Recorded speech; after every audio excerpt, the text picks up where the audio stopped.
In mind, I'd like to make 4 main points today. Number 1, this administration will ensure that American AI technology continues to be the gold standard worldwide, and we are the partner of choice for others, foreign countries, and certainly businesses as they expand their own use of AI. Number 2, we believe that excessive regulation of the AI sector could kill a transformative industry just as it's taking off, and will make every effort to encourage pro-growth AI policies. And I like to see that deregulatory flavor making its way into a lot of the conversations this conference.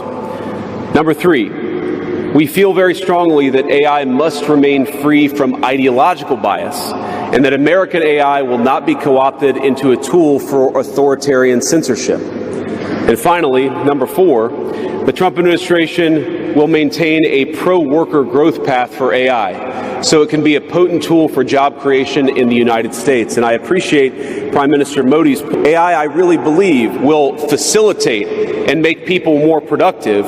It is not going to replace human beings. It will never replace human beings. And I think too many of the leaders in the AI industry, when they talk about this fear of replacing workers, I think they really miss the point. AI, we believe, is going to make us more productive, more prosperous, and more free. The United States of America is the leader in AI, and our administration plans to keep it that way. The U.S. possesses all components across the full AI stack, including advanced semiconductor design, frontier algorithms, and of course, transformational applications. Now, the computing power this stack requires is integral to advancing AI technology. And to safeguard America's advantage, the Trump administration will ensure that the most powerful AI systems are built in the U.S. with American-designed and manufactured chips.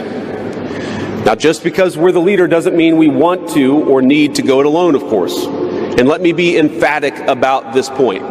America wants to partner with all of you. And we want to embark on the AI revolution before us with the spirit of openness and collaboration.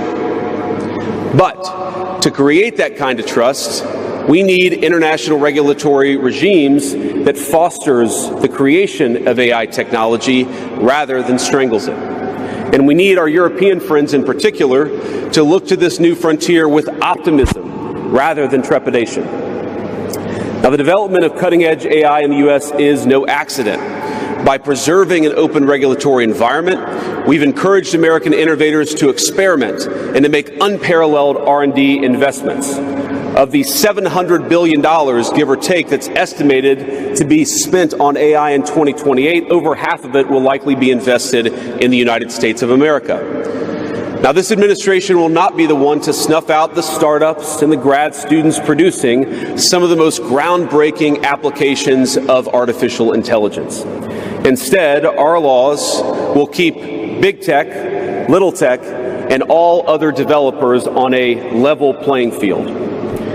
Now, with the President's recent executive order on AI, we're developing an AI action plan that avoids an overly precautionary regulatory regime while ensuring that all Americans benefit from the technology and its transformative potential. Now, we invite your countries to work with us and to follow that model if it makes sense for your nations. However, the Trump administration is troubled by reports that some foreign governments are considering tightening the screws on U.S. tech companies with international footprints. Now, America cannot and will not accept that, and we think it's a terrible mistake, not just for the United States of America, but for your own countries. The U.S. innovators of all sizes already know what it's like to deal with onerous international rules. Many of our most productive tech companies are forced to deal with the EU's Digital Services Act and the massive regulations it created about taking down content and policing so-called misinformation. And of course, we want to ensure the internet is a safe place, but it is one thing to prevent a predator from preying on a child on the internet, and it is something quite different to prevent a grown man or woman from accessing an opinion that the government thinks is misinformation.